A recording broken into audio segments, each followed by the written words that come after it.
네, 안녕하십니까 여러분. 김영수 교수입니다. 이번 시간에는 콘택트 렌즈 심화 7주차 1차 시속 내용이 될 텐데요. 이번 시간에 여러분들께서 학습할 내용은 하드 콘택트 렌즈의 디자인이 어떻게 이루어져 있는지, 즉 하드 콘택트 렌즈를 구성하는 구성 요소에 대해서 한번 살펴볼 예정이고요. 또한 하드 콘택트 렌즈를 피팅하기 위해서 어떠한 방법들이 사용되는지 이런 내용에 대해서 한번 살펴보도록 하겠습니다. 본격적인 내용에 들어가기 전에 지난 시간에 학습했던 내용을 간략하게 한번 정리해 볼게요. 지난 시간에 학습했던 내용 중에서 가장 핵심이 되는 내용은 하드 콘택트 렌즈를 피팅할 때 뭐 여러 가지 요소들을 살펴보아야 하겠지만 그 중에서 눈꺼풀의 영향을 상당히 하드 콘택트 렌즈는 많이 받게 되고, 따라서 이런 눈꺼풀의 형태, 즉 눈꺼풀의 위치에 따라서 하드 콘택트 렌즈의 전체 직경을 좀 달리해야 된다는 내용을 학습해 보았죠. 이때 두 가지 용어를 알아야 하는데요. 첫 번째는 눈꺼풀 부착 피팅, 두 번째는 눈꺼풀 사이 피팅, 이렇게 두 가지 용어를 좀 알아야 된다라고 얘기했고요. 아랫눈꺼풀과 윗눈꺼풀 사이의 요 간격인 눈꺼풀 열림폭이 상대적으로 크다면 큰 직경의 하드 콘택트 렌즈를 선택해서 하드 콘택트 렌즈의 윗부분을 윗눈꺼풀에 부착시켜서 아래쪽으로 처지지 않게 피팅하는 것이 중요하다는 얘기를 한번 했었고요. 또한 눈꺼풀의 열림폭이 작다면 요 가운데 눈꺼풀과 눈꺼풀 사이에 하드 콘택트 렌즈를 위치하도록 좀 상대적으로 작은 직경을 가진 하드 콘택트 렌즈로 처방해서 눈꺼풀의 영향을 상대적으로 적게 받게 해야만 하드 콘택트 렌즈가 적절하게 피팅된다라고 얘기했습니다. 물론 이게 이론적인 내용이긴 하지만 실질적으로 이 내용을 모두 다 적용할 수 있느냐? 그렇진 않아요. 임상적으로는 다양한 요인에 따라서 이 내용과 좀 달리 피팅할 수도 있지만 기본적인 원칙은 그렇습니다. 또한 하드 콘택트 렌즈가 중력의 영향에서 조금 상대적으로 벗어나게 하기 위해서는 하드 콘택트 렌즈의 무게 중심을 각막 쪽, 즉 하드 콘택트 렌즈의 뒤쪽으로 이동시켜야 한다는 얘기를 했고, 이렇게 하기 위해서는 하드 콘택트 렌즈의 전체 직경을 키워주고 또 곡률 반경을 작게 만들어주고 중심 두께를 얇게 만들어주게 되면 하드 콘택트 렌즈의 무게중심이 뒤쪽으로 이동하기 때문에 상대적으로 하드 콘택트 렌즈의 중심 잡기가 잘 이루어진다. 이런 내용에 대해서 학습해 보았죠.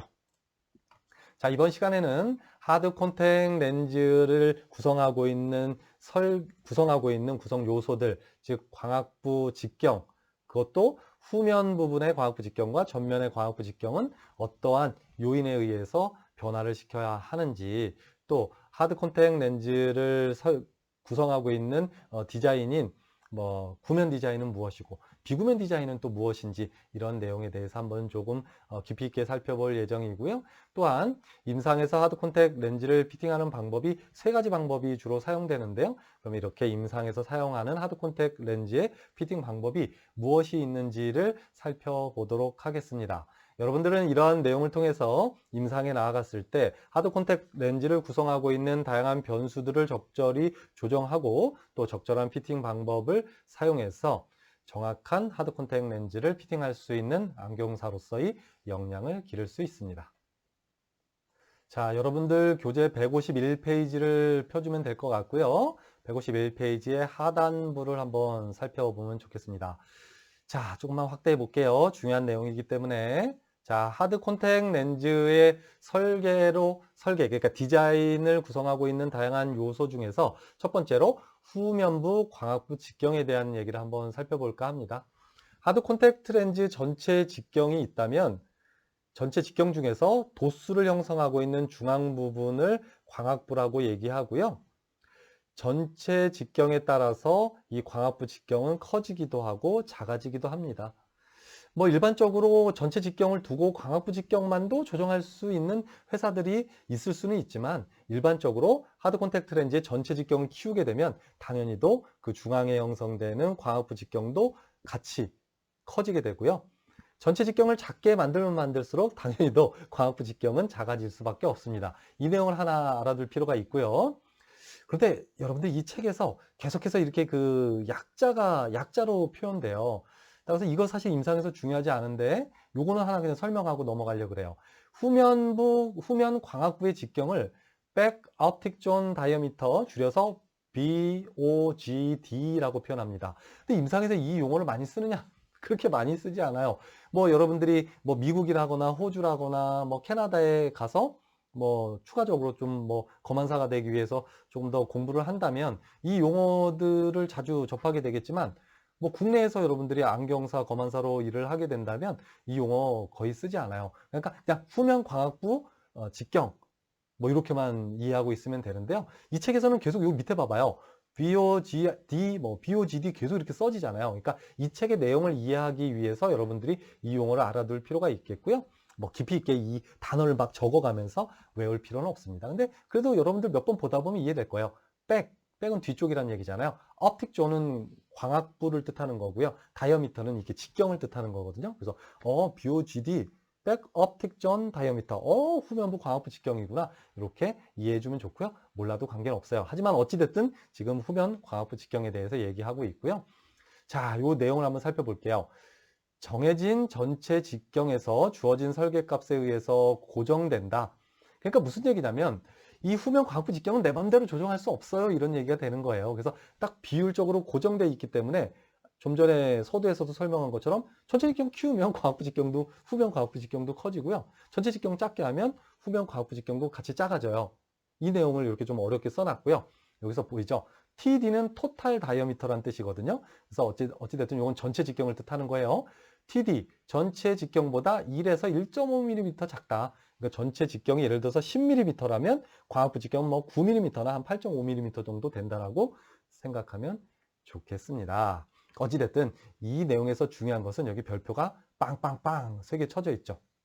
아, 내가 지금 말이 좀 빠르죠. 여러분들이 항상 내 말이 너무 빠르다고 조금 자꾸 얘기를 하고 하긴 하는데, 왜 그러냐면 이번 시간에 할 그 내용이 정말 많아요. 근데 이거를 25분 동안 할 수 있느냐? 못해요. 내가 아까 1차적으로 한번 예행 연습 삼아 찍어봤는데요. 한 50분 정도 걸리더라고요. 그러니까 내가 말을 조금 빨리 해서 미안한데, 여러분들 그 원격 수업 보다 보면 이게 그 뭐죠? 플레이되는 재생 속도 느리게 하는 거 있잖아요. 너무 빨라서 불편하면 조금 그 재생 속도를 느리게 해서 봐주세요. 어찌됐든 뭐 네, 여담입니다. 자, 이 후면 광부 직경이 뭐 때문에 중요하냐면, 내가 이 앞전에도 누차 설명했어요. 소프트 콘택 렌즈에서도 설명했고 하드 콘택 렌즈의 앞부분에서도 이론적인 내용에서도 충분히 설명했지만, 동공 크기가 컸을 때 문제가 돼요. 그러니까 동공 크기가 비정상적으로 크다면 이 광학부 직경이 작으면 어떻게 되겠어요?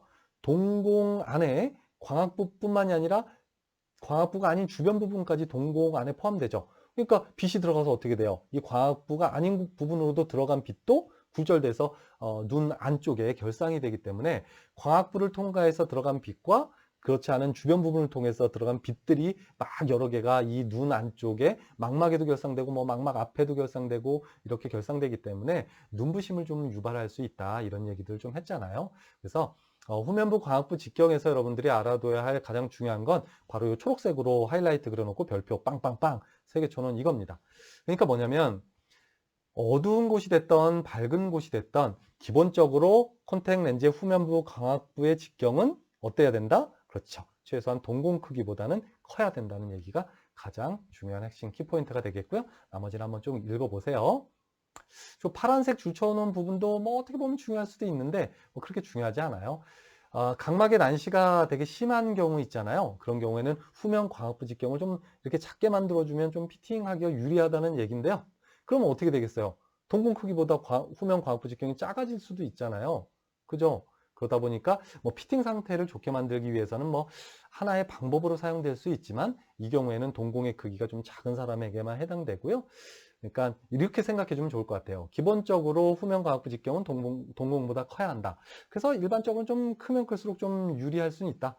하지만 각막 난시가 좀 심한 경우에는 요 광학부 직경을 좀 상대적으로 좀 줄이게 되면 어떻게 되냐면, 이렇게 상대적으로 좀 가파른, 그러니까 강주경선 방향에 이렇게 좀 하드 콘택트 렌즈의 가장자리가 좀 들뜨는 게 아니라 좀 직경을 작게 만들면 중앙 부분에 올려지기 때문에 피팅 양상이 좀 더 좋아진다. 이렇게 이해하면 좋을 것 같고요. 나중에 이건 추가적으로 좀 설명할게요. 어찌됐든 여기서 중요한 건 뭐다? 그렇죠. 동공의 크기보다 후면부 광학부 직경이 절대로 작으면 안 된다. 이 내용을 알아두는 것이 중요하겠고요. 그 다음에 이런 내용들도, 줄쳐놓은 내용들도 한번 쭉 살펴보길 바라고요. 자, 그 다음에 이번에 이제 전면부 광학부 직경으로 넘어갈게요. 혹시라도 여러분들 좀 이해가 안 되는 부분이 있으면 질문하세요. 뭐 나한테 카톡이라거나 뭐 이메일 보내거나 문자 보내면 여러분들 알다시피 그 쇼강 짧은 강의로 내가 찍어서 올려줄 거니까요. 어찌됐든 오늘은 조금 중요한 부분만 짚고 넘어갈게요. 자, 그러면 후면부 광학부 직경은 동공 크기랑 아주 밀접한 관계가 있다. 그럼 전면부 광학부 직경은 뭐랑 관련이 있겠느냐? 이것도 알아두는 게 중요해요. 후면 광학부 직경보다는 상대적으로 중요도는 조금 낮지만 그래도 중요한 얘기입니다. 이렇게 생각해 주면 좋을 것 같아요. 전면부 광학부 직경은 조정할 일이 없어요. 여러분들 임상에서도 이거 조정할 필요도 없어요. 그리고 안경사가 할 수 있는 것도 아니에요. 그러나 하드 콘택 렌즈의 제조 회사에서는 하드 콘택 렌즈의 두께가 너무 두꺼운 경우에는 피팅 상태에 영향을 미칠 수 있기 때문에 두께를 좀 줄여주어서 가볍게 만들어서 피팅 상태를 좋게 만들기 위해서 제조회사에서 인위적으로 이런 전면부의 광학부 직경을 좀 조정하고 있다라고 일단 알아두면 좋을 것 같고요. 용어 가장 중요한 핵심 키포인트가 이겁니다. 렌티큘러 모양입니다. 여기 지금 별표는 안 쳐져 있는데요. 여러분들 요거 렌티큘러라는 요 단어, 이걸 머릿속에 착 각인시켜 놔야 돼요. 왜 그러냐면 어떤 하드 콘택 렌즈와 관련된 뭐 여러 가지 뭐 내용들이 나오다가 뭐 렌티큘러 뭐 형태의 하드 콘택트 렌즈의 뭐 디자인 뭐 이런 얘기가 나온다면 아, 이거는 전면부의 광학부 직경을 좀 조정하는 그런 디자인 변수를 조정한 렌즈구나라는 걸 알아둘 필요가 있고 쉽게 설명하면 이렇게 이해하면 좋을 것 같아요. 마이너스 10다이옵터 또는 뭐 플러스 20다이옵터 이런 렌즈들은 어떻겠어요? 플러스 20다이옵터의 렌즈는 중심 두께가 상당히 두꺼울 거고요. 마이너스 20다이옵터 이런 렌즈들은 중심 두께는 얇겠지만 가장자리 두께가 두꺼울 거 아니에요? 그럼 어떻게 되겠어요? 당연히 렌즈는 무거워져. 또 중심 부분이 두껍거나 가장자리가 두꺼우니까 이 눈꺼풀에 막 자꾸 걸려서 착용감이 좋아지지 않겠죠. 따라서 전면 부분의 광학부를 조정해서 이런 두께를 줄일 수 있다. 이게 핵심 키포인트가 되겠고요. 내가 아래쪽에 이 그림을 좀 그려놨어요. 이 그림을 한번 조금만 좀 크게 한번 확대해서 여러분들에게 설명 한번 해줘 볼게요. 자, 이 그림을 한번 좀 보세요. 아이고, 이렇게 크면 안 되나? 자, 이렇게 가장자리를 좀 치워놓고 이렇게 앞에 화면 보이죠? 자, 이렇게 하고 일단은 이 정도 하고 설명 계속 해볼게요. 자, 그림이 지금 4개 있는데요. 왼쪽부터 1, 2, 3, 4 이렇게 생각하면 좋을 것 같고요. 맨 왼쪽에 보면 심플 디자인이라고 되어 있는 건 전면 광학부 직경을 조정하지 않은 거예요. 그냥 일반적인 하드 콘택트 렌즈를 얘기하는 거고 2번, 3번, 4번이 전면부의 광학부 직경을 조정한 건데요. 가장 대표적인 게 사실은 2번이에요. 여기 지금 교재에 나온 내용은 아니지만 2번은 뭐냐면 플랫 보더는 이 가장자리를 경계선을 뜻하는 거거든요. 자, 보세요. 이 렌즈는 예를 들면 그 플러스 한 10다이옵터 이상의 플러스 렌즈인 경우에 전면부 광학부 직경을 조정하는 방법인데요.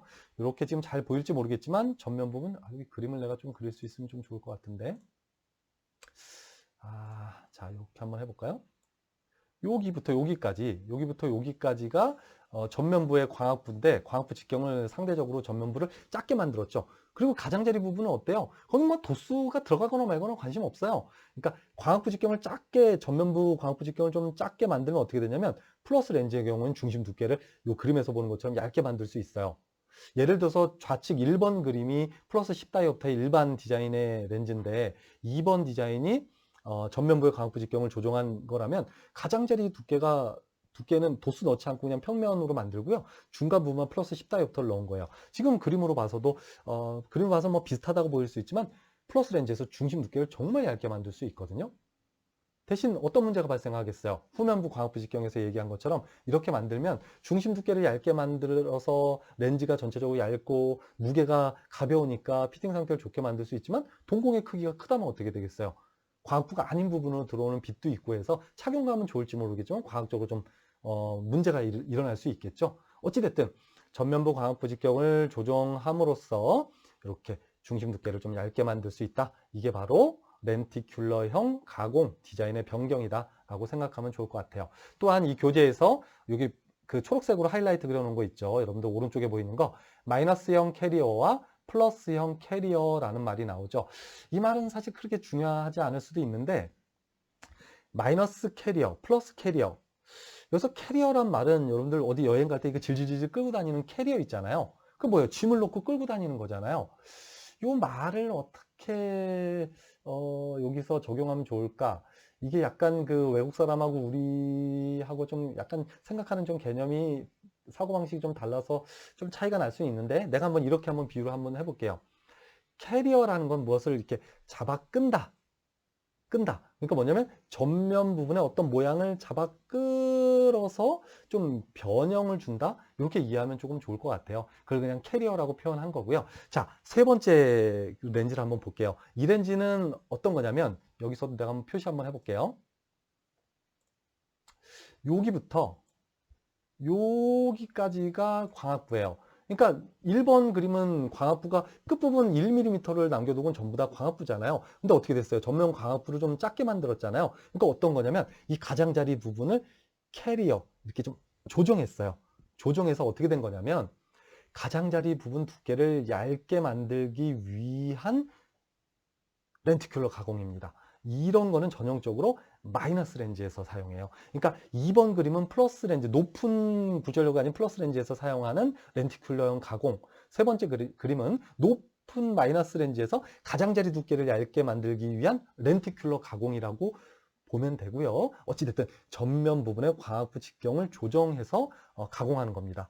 어찌됐든 이러한 세 번째 형태의 이런 가공, 전면 부분의 광학부 직경을 조정하는 이런 가공을 여기 보면 플러스형 캐리어라고 합니다. 그러니까 마이너스 렌즈인데 플러스형 캐리어야?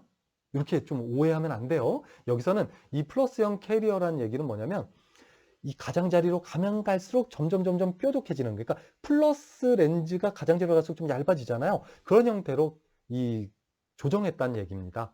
그래서 마이너스 렌즈에 적용되는 플러스형 캐리어라고 생각하면 좋을 것 같습니다. 어찌됐든 좀 헷갈릴 수도 있지만 정확하게 몰라도 돼요. 어찌됐든 이러한 렌티큘러형 가공은 전면 부분의 광학 부직경을 조정해서 렌즈의 두께를 줄이고 가볍게 만드는 가공이다. 또 마지막 거는 여기 플러스형 캐리어인데요. 얘는 어떻게 되는 거냐면 광학부와 가장자리가 만나는 요 접합 부분을 아주 얇게 만들어 가지고요. 형상을 약간 렌즈가 앞쪽으로 이렇게 구부러진 갈고리 형태로 좀 이렇게 만드는 거예요. 그럼 어떻게 되겠어요? 눈꺼풀은 이렇게 생겼잖아요. 그러니까 윗눈꺼풀에 이 갈고리가 걸리겠죠. 그럼 어떻게 될까요? 일반적인 가공보다 렌즈가 윗눈꺼풀에 탁 고정돼서 아래쪽으로 내려오지 않겠죠. 그런 장점을 가지겠죠. 자, 다시 본문으로 돌아갑니다. 따라서 여기 파란색으로 줄 쳐놓은 거 있는 거예요. 눈꺼풀에 잘 부착되도록 도와주고 렌즈를 각막 중앙에 위치시키기 위함이다. 어떤 렌즈가 자꾸 아래쪽으로 떨어져요. 아래쪽으로 자꾸 떨어져요. 그럼 이걸 윗눈꺼풀에 좀 부착시키고 싶은데 그냥 직경만 키워가지고는 효과가 잘 없는 거예요. 그래도 자꾸 떨어져요. 그럼 어떻게 되겠어요? 이것처럼 마이너스 캐리어 형태로 광학부와 주변 부분의 접합 부분을 극단적으로 얇게 가공하는 전면부 광학부 직경을 조정해서 이렇게 얇게 만드는 겁니다. 그래서 어떻게 돼요? 윗눈꺼풀에 잘 부착될 수 있도록 만들어주면 돼요. 그래서 여러분들은 여기서 마이너스형 캐리어, 플러스형 캐리어 이 용어는 크게 신경 쓰지 말고요. 전면부 광학부 직경을 조정하는 그런 하드 콘택트 렌즈의 제조 방식을 렌티큘러 가공이다라는 거 하나 머릿속에 넣어 놓고요. 이때 플러스 렌즈나 마이너스 렌즈를 렌티큘러 가공을 하게 되면 플러스 렌즈는 중심 두께를 얇게 만들 수 있고요. 마이너스 렌즈의 경우에는 가장자리를 얇게 만들어서 착용감을 좋게 만들 수 있다. 이러기 위해서는 하드 콘택트 렌즈의 전면 부분의 광학부 직경을 조정하는 렌티큘러 가공이 필요하다. 이렇게 머릿속에 꼭꼭꼭 넣어두시기 바랍니다. 자, 다음 페이지로 넘어갈게요. 벌써 또 19분이 지나고 있어요. 자, 이번에는 하드 콘택트 렌즈의 그런 설계 중에서 중심 두께에 대한 변수를 한번 살펴볼까 해요. 이건 정말 심플해요. 중심 두께는요, 얇으면 얇을수록 일단 착용하면 좋아요. 피팅 상태에도 좋아요. 하지만 중심 두께를 너무 얇게 만들게 되면 렌즈가 쉽게 깨지겠죠. 또 렌즈가 잘 휘어지겠죠. 따라서 렌즈가 변형되게 되면 렌즈의 굴절력에 변화를 나타내게 되겠죠. 따라서 각막 난시가 아주 심한 경우에는 중심 두께를 너무 얇게 만들게 되면 비정상적인 난시를 유발하게 되겠죠. 왜? 렌즈가 이렇게 휘어지니까요. 그래서 잔여 난시가 실제적으로 렌즈 끼기 전에는 없었는데도 불구하고 막 잔여 난시가 막 추가적으로 나타난다거나 이런 문제를 발생시킵니다. 따라서 여러분들이 중심 두께에서는 이것만 알아둬요. 얇아지면 얇아질수록 중심 두께가 얇으면 얇을수록 착용감은 좋다. 하지만 렌즈가 쉽게 파손되고 휘어짐이 쉽게 발생되는 문제가 나타날 수 있다. 그러고 넘어가겠습니다. 자, 이번엔 별표가 3개 쳐 있는 가장자리 들림과 가장자리 간극에 대해서 한번 설명해 볼 텐데요. 여러분들 임상에서 가장자리 들림이 어때? 가장자리 간극이 어때? 이런 말 거의 쓰지 않아요. 나도 임상에서 이런 말 들어본 적 없어요, 사실. 안과나 안경원에서 안경사들은 일반적으로 엣지 리프트가 어쩌고 저쩌고 해. 엣지 클리어런스가 어쩌고 저쩌고 해. 이런 용어, 그러니까 이 영어 자체의 용어를 많이 사용하니까요. 여기서는 뭐 굳이 번역하느냐고 사실은 뭐 가장자리 들림, 가장자리 간극이라고 번역은 했지만 여러분들 이 용어 쓰지 마세요. 그냥 엣지 리프트, 그 다음에 엣지 클리어런스 이렇게 이해하고 여러분들도 말하는 게 좋아요. 그래서 앞으로 이 밑으로 내려가면서 가장자리 간극은 어쩌고 저쩌고 나 이렇게 얘기 안 할 거예요. 엣지 클리어런스가 어쩌고 저쩌고, 그 다음에 엣지 리프트가 어쩌고 저쩌고 이렇습니다 라고 내가 설명할 거니까 여러분들도 마찬가지로 엣지 리프트, 엣지 클리어런스 이 용어를 사용해 주기 바라면서, 자, 그러면 엣지 리프트와 엣지 클리어런스는 무엇인지에 대해서 한번 살펴볼게요. 우선 그림을 통해서 설명할 건데요. 그 전에 요 밑에 요거 한번 읽어보세요. 가장자리 간극, 요 중간에 내가 지금 빙글빙글 돌리는 부분이에요.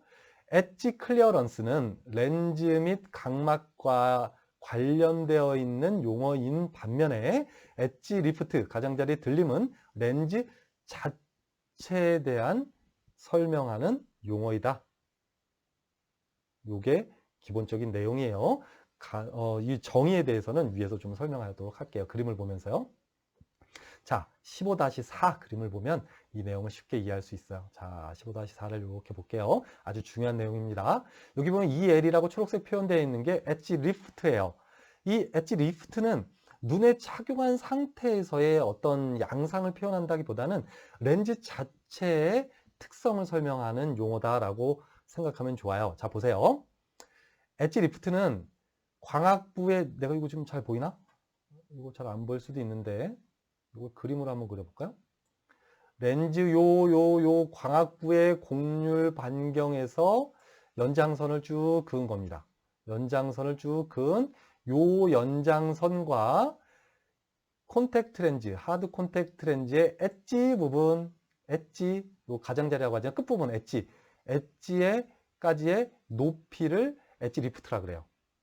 다시 하드 콘택트 렌즈의 후면의 곡률 반경의 연장선과 하드 콘택트 렌즈 끝부분, 엣지 부분까지의 수직 높이를 엣지 리프트라고 표현합니다. 그래서 이걸 눈에 착용한 상태에서의 어떤 높이라고 얘기하기보다는 하드 콘택트 렌즈를 그냥 꺼내놓고 눈에 착용하지 않은 상태에서의 이 높이로 표현하게 되는 겁니다. 그러면 엣지 클리어런스는 무엇이냐? 엣지 클리어런스는 착용된 상태로 설명을 해야 합니다. 어떠한 디자인의 하드 콘택트 렌즈를 착용한 상태에서, 자, 요 그림들 다 지우고, 자, 하드 콘택트 렌즈의 엣지 부분과 각막의 각막 사이에 요 수직 높이를 엣지 클리어런스라고 얘기해요. 따라서 임상적으로는 사실 엣지 리프트보다는 엣지 클리어런스가 상당히 중요하게 작용한다라고 보면 되고요. 직접적인 설명은 모두 다 엣지 클리어런스로 설명합니다. 자, 내가 얘기해 줄게요.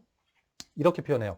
어떤 하드 콘택트 렌즈를 착용시켰는데 엣지 클리어런스가 너무 높아. 그럼 여러분들은 어떤 생각이 듭니까? 지금 그림처럼 엣지 클리어런스가 각막, 엣지 부분이 각막에 닿지 못하고 엣지 클리어런스가 이렇게 좀 높이 형성됐다면 어떤 생각이 들어요? 그렇죠. 가장자리가 각막에 붙지 않았으니까 렌즈가 밀착되지 못하고 막 움직이겠죠. 따라서 렌즈의 피팅 상태가 플랫한 피팅 양상을 보일 가능성이 상당히 높습니다. 또는 피팅 양상은 정상적이라도 엣지 리프트가 너무 높게 되면 이걸 수직으로 표현했을 때 어떻게 돼? 각막과 이렇게 떨어져 있으니까 이 간격이 생기겠죠? 엣지 클리어런스니까요. 그럼 어떻게 되겠어요? 눈을 깜빡할 때 어떻게 돼요? 요 사이로 눈꺼풀이 자꾸 이렇게 들어간다거나 해서 렌즈가 바깥쪽으로 이탈되거나 아니면 그 정도는 아니더라도 요 가장자리에 탁탁탁탁 눈꺼풀이 닿겠죠. 착용감이 안 좋겠죠. 그래서 어떤 렌즈를 착용시켰을 때 이 엣지 클리어런스가 높으면 렌즈가 바깥쪽으로 깜빡이면서 이탈될 가능성이 높고 또 착용감이 떨어질 수 있습니다. 눈꺼풀을 자극하게 되니까요. 따라서 이 엣지 클리어런스를 잘 조정해 주어야 하는 겁니다. 하지만 또 반대로 엣지 클리어런스가 제로다. 없으면 그러면 피팅 상태도 좋고 착용감도 좋은가요? 아니죠. 눈꺼풀을 자극하는 문제는 해결됐지만 이제 어떻게 됐습니까? 이 각막을 꽉 하고 압박하는 문제가 나타나게 되겠죠. 따라서 엣지 클리어런스가 없다면, 너무 낮다면 각막을 압박하는 문제, 또 어떤 문제가 발생할까요? 눈물 순환을 방해하겠죠. 요 사이로 눈물이 왔다 갔다 들어갔다 나왔다를 해야 되는데 엣지 클리어런스가 낮아서 각막에 밀착돼 있으면 어떻게 되겠어요? 눈물 순환이 안 되겠죠. 이런 거에 의한 문제가 발생할 수 있습니다. 그러면 만약에 엣지 클리어런스가 높다면 임상회사 안경사들은 제조회사에 어떤 식으로 주문을 해야 할까요? 이때 등장하는 게 바로 엣지 리프트입니다. 엣지 클리어런스가 높으면 이 높아진 이유가 뭐예요? 엣지 리프트 자체가 높기 때문에 발생하는 거니까 주문할 때 어떻게 주문하죠? 그렇죠. 엣지 클리어런스로 주문할 수는 없어요. 제조회사에서는 엣지 클리어런스가 어떤지 착용 상태를 보지 못했으니까요. 그러니까 엣지 클리어런스는 안경사가 판단하는 거고요. 그럼 제조회사에 뭐라고 얘기하죠? 그렇죠. 엣지 리프트를 낮춰서 제조한 렌즈를 보내주세요. 엣지 리프트를 낮춰서 나한테 보내주세요 라고 주문을 하면 됩니다. 그래서 엣지 리프트를 낮게 주문한다. 이렇게 생각하면 좋을 것 같습니다. 반대로 엣지 클리어런스가 낮다면 그럼 어떻게 합니까? 주문할 때 제조회사에. 그렇죠.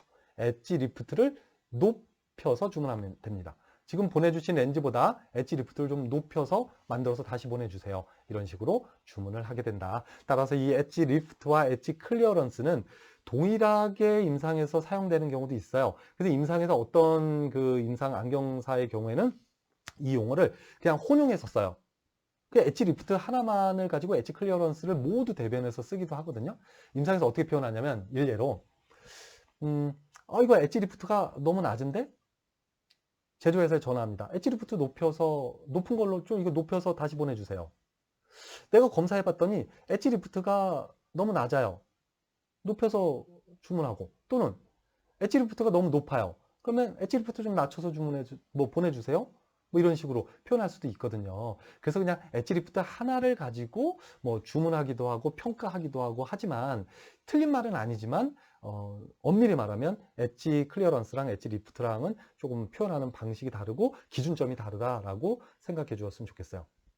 지금 벌써 28분이 지나서 조금 빨리 진행할게요. 이건 나중에 내가 필요하다면 효과음으로 다시 한번 정리해 줄게요. 어찌됐든 엣지 클리어런스, 엣지 리프트가 피팅 양상에 미치는 영향은 아주 상당히 지대하다라고 생각하면 좋을 것 같아요. 임상적으로 그래요. 그래서 한번 읽어볼게요. 자, 첫 번째 줄, 렌즈 가장자리와 각막 사이의 주변부에서 간극, 클리어런스가 없으면 기계적 압력이 각막 표면에 손상을 유발할 수 있다. 이건 무슨 말이에요? 주변부에서 간극은 클리어런스 얘기하는 거거든요. 엣지 클리어런스가 없으면 어떻게 된다? 각막을 자극하게 돼서 문제가 발생하고 눈물 순환을 방해한다. 따라서 이거 첫 번째 줄 정말 중요합니다. 그래서 내가 이렇게 물어봅니다. 엣지 클리어런스가 낮을 때 발생하는 문제점에 대해서 논하시오. 또는 엣지 클리어런스가 높을 때 발생하는 문제점에 대해서 논하시오. 이렇게 얘기하니까요. 이 내용을 한번 쭉 자세히 살펴볼 필요가 있겠죠. 그 다음에 처치법에 대해서도 설명하시오. 이렇게 얘기한단 말이에요. 그러니까 엣지 클리어런스가 어때요? 낮으면 착용감은 좋을지 모르겠지만 각막을 압박하는 문제, 또 눈물 순환을 방해하는 문제가 발생하니까 어떻게 처치를 해야 합니까? 안경사라면. 그렇죠. 엣지 리프트를 높여서 재주문을 해야 한다. 이게 정답이 되겠습니다. 이 내용은 나중에 다시 한번 정리할게요. 한번 내용을 쭉 살펴보고요. 자, 이번에는 가장자리 형태에 대해서 살펴볼게요. 이번엔 엣지 클리어런스가 뭐 높다 낮다, 뭐 엣지 리프트가 높다 낮다라는 표현하고 달리 이 가장자리가 어떻게 생겼느냐에 따라서도 이 피팅 상태에 영향을 미친다라는 얘기가 됩니다. 이건 그림을 통해서 설명하고 넘어갈게요. 자, A 같은 경우에는 가장자리가 아주 연마가 잘 돼서 가장자리가 아주 예쁘게 만들어진 하드 콘택트 렌즈이고요. B, C, D는 상대적으로 좀 문제점을 유발할 수 있는 그런 가장자리 형태입니다. 자, B 살펴볼게요. B는 뭐냐면 렌즈의 앞부분은 부드럽게 설계가 되어 있는데 렌즈의 뒷부분이 너무 날카로워요. 그러면 어떨까요? 그렇죠. 렌즈 뒷부분이 날카로우니까 각막을 자극해서 각막이 막 통증을 느낄 수 있겠죠. 좀 전에 엣지 리프트, 엣지 클리어런스의 얘기와는 조금 다른 얘기예요. 이거는 렌즈 끝부분의 모양 때문에 발생하는 그런 착용감의 문제입니다. 또 반대로 C번 한번 봅시다. C번.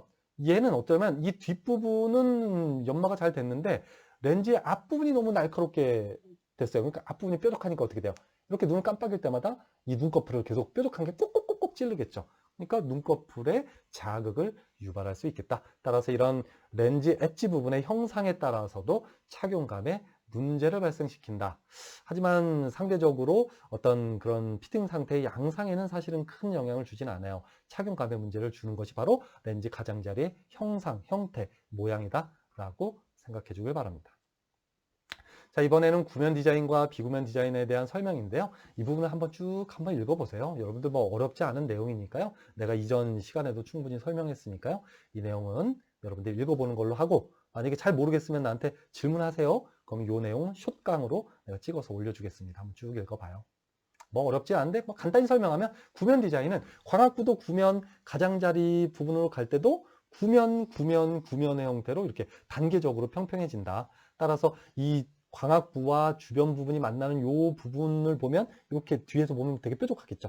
잘 연마하지 못하면 어때요? 착용감에 문제가 발생하겠고, 잘 연마하더라도 비구면 렌즈보다는 아무래도 착용감에 좋은 영향을 줄 수는 없겠죠. 상대적으로 비구면 하드 콘택 렌즈의 경우에는 단점도 있고 장점도 있는데 구면 렌즈보다는 상당히 장점이 많다. 여기 지금 별표 쳐 있지 않지만 아주 중요한 내용들이니까요. 여러분들 여기도 별표를 이렇게 꽝꽝꽝 쳐놓고 비구면 하드 콘택트 렌즈 설계의 장점과 단점에 대해서 꼭 기억해 두시기 바랍니다. 자, 단점은 뭐냐면요. 하드 콘택 렌즈는 선반절삭법으로만 제조가 된다고 얘기했잖아요. 소프트 콘택 렌즈와는 다르게. 그런데 비구면 하드 콘택트 렌즈는 또 이 일반적인 선반을 써서는 가공을 못하고요.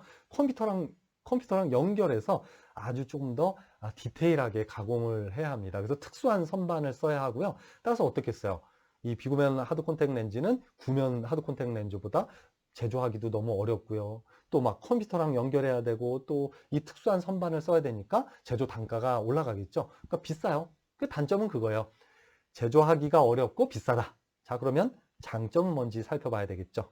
자, 보세요. 첫 번째, 가장자리의 클리어런스, 그러니까 엣지 클리어런스가 적어서, 그러니까 무슨 얘기냐면 가장자리로 갈수록 요 부드럽게 평평해지도록 만들기 때문에 각막의 형상과 거의 유사하기 때문에 이 엣지 클리어런스가 구면에 비해서는 상대적으로 좀 낮아요.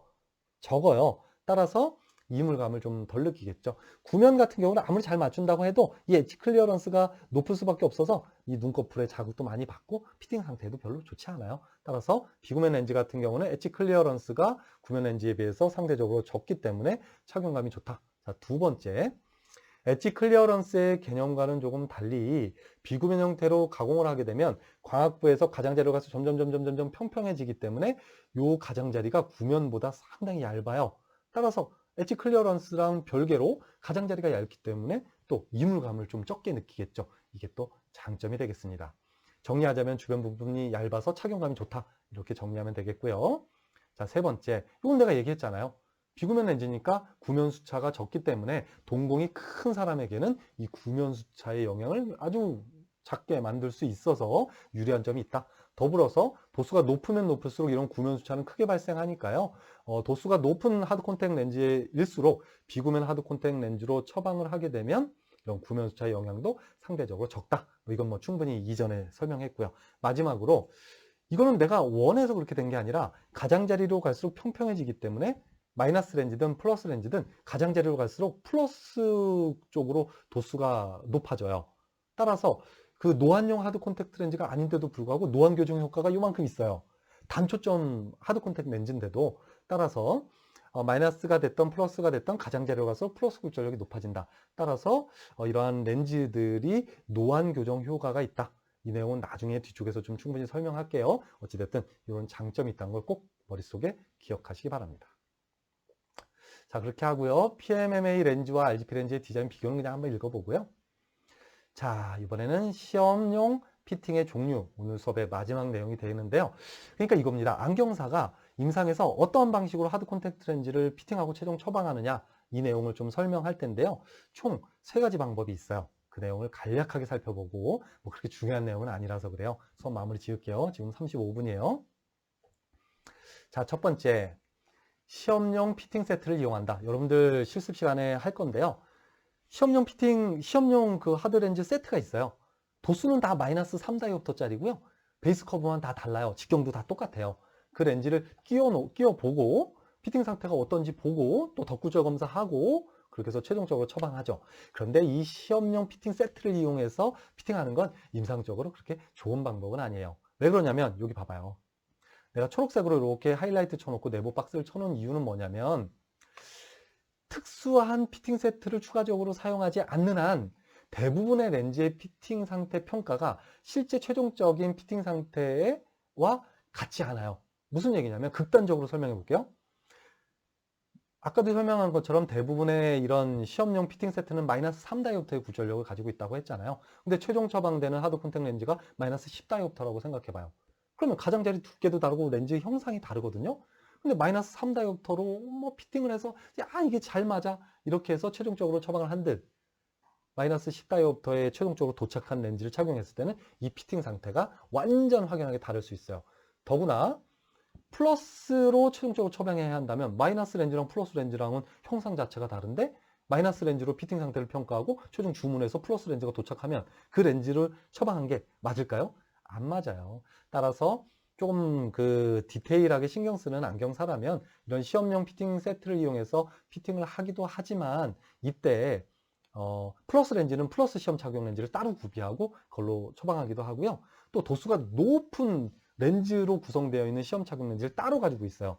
그래서 예를 들어서 마이너스 10다이옵터짜리를 처방해야 한다면 마이너스 3다이옵터로 피팅 상태 양상 평가하는 것보단 마이너스 8다이옵터짜리로 평가하고 마이너스 10다이옵터로 처방하는 게 훨씬 더 정확성이 높을 거 아니에요. 그래서 이렇게 도수별로 가지고 있는 경우도 있고 또 직경별로 구비하고 있는 경우도 있어요.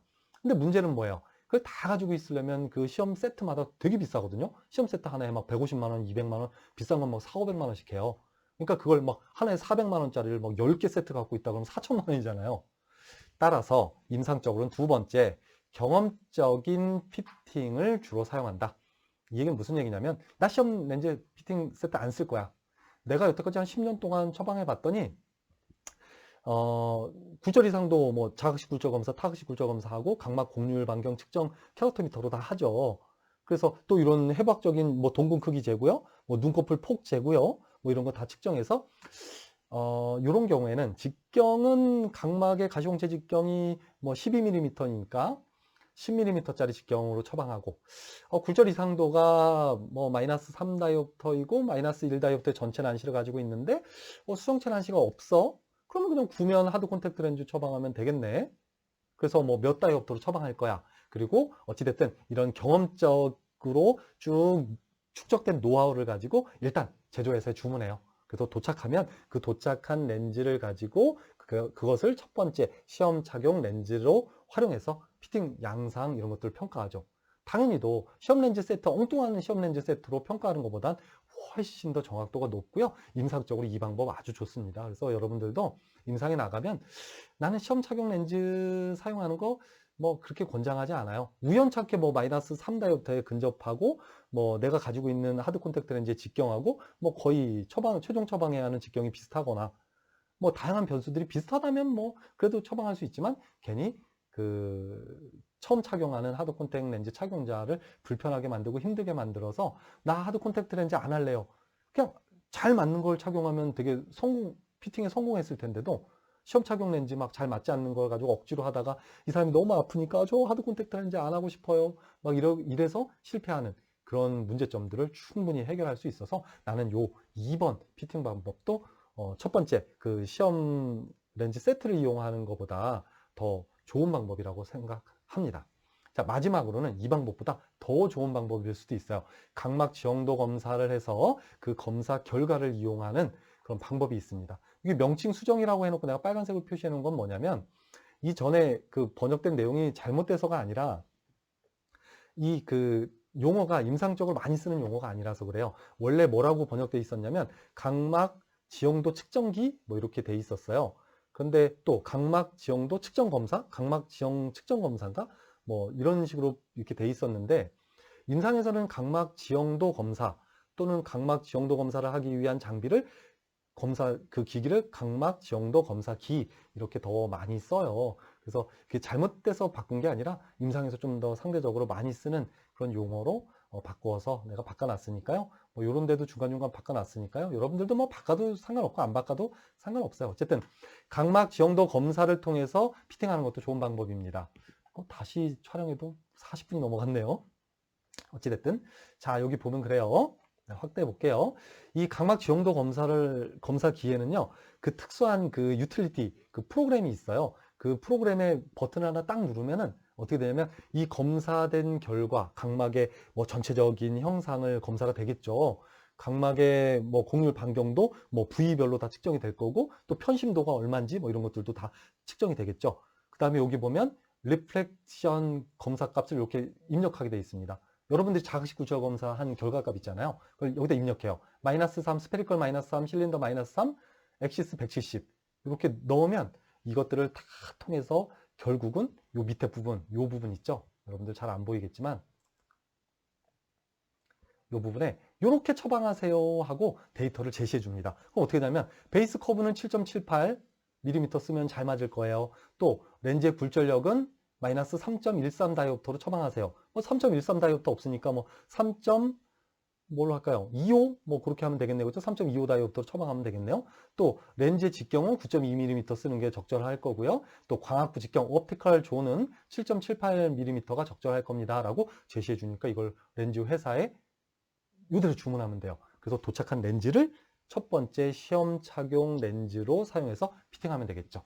내가 보기엔 이 세 가지 방식 중에서 이 세 번째 방식이 현대에서는 가장 정확하지 않을까 이런 생각이 듭니다. 왜 그러냐면 좀 전에 얘기한 두 번째 방식, 그러니까 그 경험적인 이런 피팅 방식도 사실은 나쁘지는 않은데요. 이때 여기서는 전제가 뭐냐면 그 각막 지형도 검사를 하지 않고 주문하는 내용이기 때문에 만약에 임상에서 각막 지형도 검사기가 없다면 경험적인 피팅하는 게 그래도 정확하겠지만 적절하겠지만 각막 지형도 검사기가 있다면 이 방법을 쓰는 게 좀 적절하지 않을까 그런 생각이 듭니다. 그래서 이러한 그 처방값이 정답이라는 얘기가 아니라 그래도 정답에 그래도 근사하게 대부분 평가가 되고요. 이 회사에서 가지고 있는 노하우를 통해서 이렇게 그 계산을 통해서 평가하는 거니까요. 그리고 최종 처방은 어떻게 해요? 안경사가 하는 거잖아요. 이 데이터를 통해서 주문해서 도착한 렌즈를 가지고 착용시킨 상태에서 중심 잡기, 무브먼트 뭐 이런 것들 평가하고요. 또 플로레센 평가해서 최종 처방하면 되니까요. 어찌됐든 이런 세 가지 임상적인 피팅 방법이 있다는 걸 알아두는 것이 중요할 거고요. 또 이제 수업 끝내기 전에 마지막으로 요 밑에 부분, 요 부분을 내가 이렇게 줄을 그어놨는데 내가 이해가 좀 잘 안 돼서 그래요. 그래서 요거 윗부분처럼 이렇게 내용을 좀 바꿔놨으니까요. 여러분들도 요거 동영상 멈춰 놓고요. 뭐 한번 읽어보고 이게 더 이해가 잘 되면 이렇게 바꿔서 써놓고 이해하면 좋을 것 같고요. 중요한 내용은 사실 아니에요. 그래서 어찌됐든 요것도 한번 참고해 주시기 바랍니다. 네, 이번 시간에는 하드 콘택 렌즈를 구성하고 있는 다양한 그 설계적인 요소에 대해서 살펴보았고요. 또한 하드 콘택 렌즈를 피팅하는 임상적인 세 가지 방법에 대해서 알아보았습니다. 네, 여러분들은 이러한 내용을 통해서 하드 콘택 렌즈를 피팅하기 위한 세 가지 방법을 적용하기 위해서 어떠한 변수들을 조정했을 때 어떠한 효과가 나타나는지 뭐 이런 내용들을 잘 적용할 수 있는 이론적인 지식을 갖게 됐습니다. 따라서 여러분들이 이런 내용을 잘 기억하고 있다가 실습 시간에 이런 내용을 적용해보고 또 더 나아가서 임상에 나아가서 안경사가 됐을 때 이런 내용을 통해서 아주 정확하고 완벽한 하드 콘택 렌즈를 피팅할 수 있기를 기대하면서 콘택 렌즈 심화 7주차 2차 지성을 모두 마무리하겠습니다. 자, 안녕.